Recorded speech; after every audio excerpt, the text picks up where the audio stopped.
Right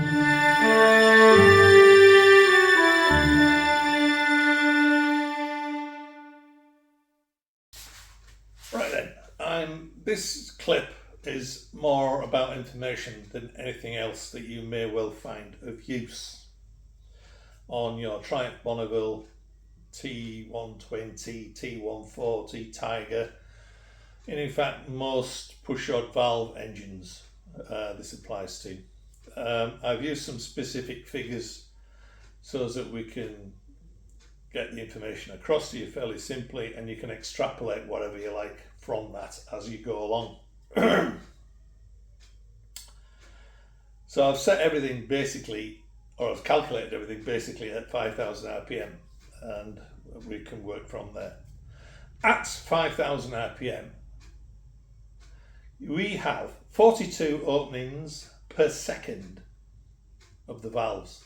42 openings. The pistons are moving up and down 84 times a second. The pistons change direction 168 times a second. The pistons travel up and down at 84 times a second, travelling at 13.3 meters per second, or 43 feet per second. You can calculate that to miles an hour if you like, but it'll be a lot. Your valves obviously need to be able to open and close in those time periods, which is not a lot. You think 42 times per second, it needs to close really quick. It's not very good engineering talk, but there you go.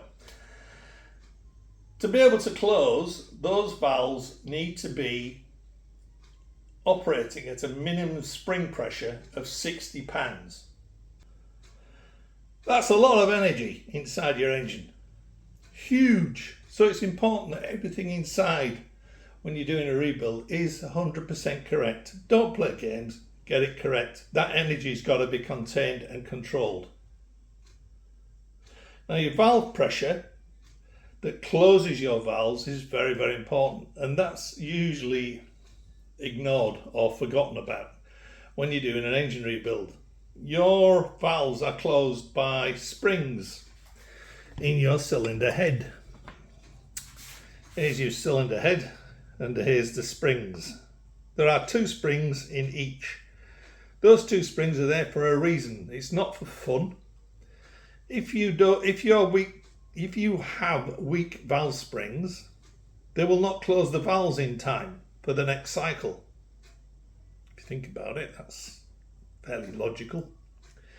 So when you're doing a rebuild of your top end or whatever, it's quite important to check to make sure that these springs are doing their job or can do their job. If they're worn, they lose their ability to operate at the times it's needed.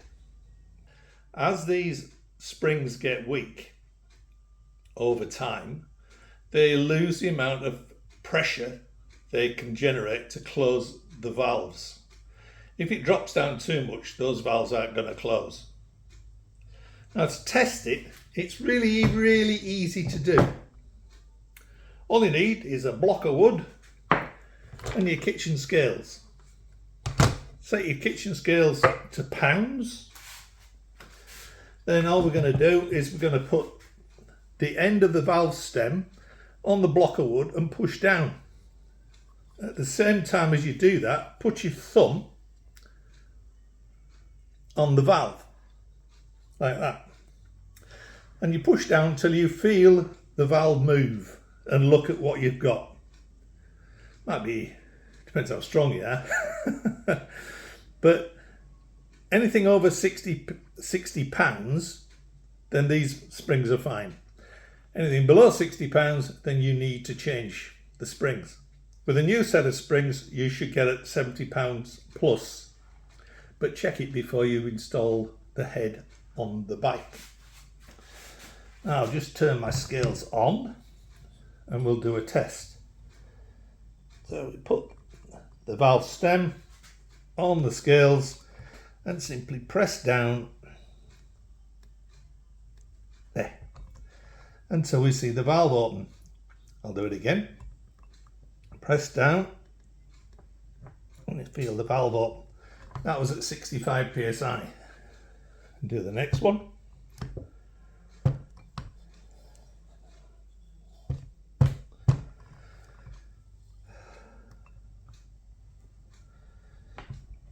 $64.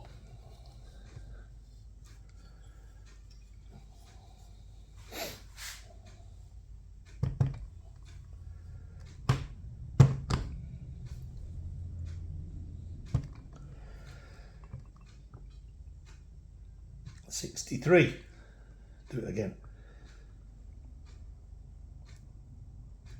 65 actually.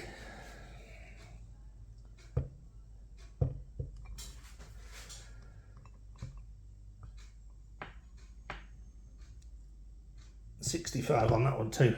So I know all my springs are good. There's nothing wrong with my springs. So I can put my head back on. It's very important you do this test. Please do it. Don't neglect these things. All four can suffer from compression issues at high RPM. You may think that you've got good compression when you're doing a compression test because these valves will close. But it's whether they can close in time is what it's all about. Certainly when you're running the engine. And it will cause you to have huge performance problems. And eventually these springs will break. And if it breaks, you can drop a valve. And you drop a valve in your piston, you don't want that. All right, I hope you find this little educational bit of use. Have fun, guys, and ride safe.